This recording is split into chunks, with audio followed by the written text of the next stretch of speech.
പാലക്കാട് മീനാക്ഷിപുരത്തെ വനവാസി കുഞ്ഞിൻ്റെ മരണത്തിൽ ജില്ലാ പട്ടികവർഗ വികസന ഓഫീസർ റിപ്പോർട്ട് തേടി. കുഞ്ഞിൻ്റെ അമ്മയ്ക്ക് ഗർഭാവസ്ഥയിൽ സർക്കാരിൽ നിന്ന് ലഭിക്കേണ്ട പോഷകാഹാരം, മറ്റ് സഹായങ്ങൾ എന്നിവ ലഭിച്ചില്ല എന്ന് പരാതിയുണ്ട്. ഇക്കാര്യത്തിൽ അന്വേഷണം നടത്തും. ചിറ്റൂർ ട്രൈബൽ എക്സ്റ്റൻഷൻ ഓഫീസറോടാണ് റിപ്പോർട്ട് തേടിയിട്ടുള്ളത്. കഴിഞ്ഞ ദിവസമാണ് മീനാക്ഷിപുരം സർക്കാർ പതി വനവാസി കോളനിയിലെ പാർത്തിൻ സംഗീത ദമ്പതികളുടെ 4 മാസം പ്രായമുള്ള കുഞ്ഞ് മുലപ്പാൽ തൊണ്ടയിൽ കുരുങ്ങി മരിച്ചത്. മുലപ്പാൽ നൽകുന്നതിനിടെ അനക്കമില്ലാതായ കുഞ്ഞിനെ ആശുപത്രിയിലെത്തിച്ചെങ്കിലും മരണം സംഭവിക്കുകയായിരുന്നു.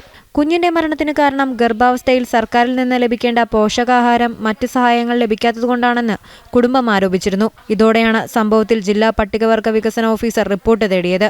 ചിറ്റൂർ ട്രൈബൽ എക്സ്റ്റൻഷൻ ഓഫീസറോടാണ് റിപ്പോർട്ട് തേടിയത്. കുഞ്ഞിന്റെ അമ്മയ്ക്ക് ആനുകൂല്യങ്ങൾ മുടങ്ങിയെന്ന പരാതിയിൽ അന്വേഷണം നടത്തുമെന്നും പട്ടികവർഗ വികസന ഓഫീസർ പറഞ്ഞു. ജനം, പാലക്കാട്.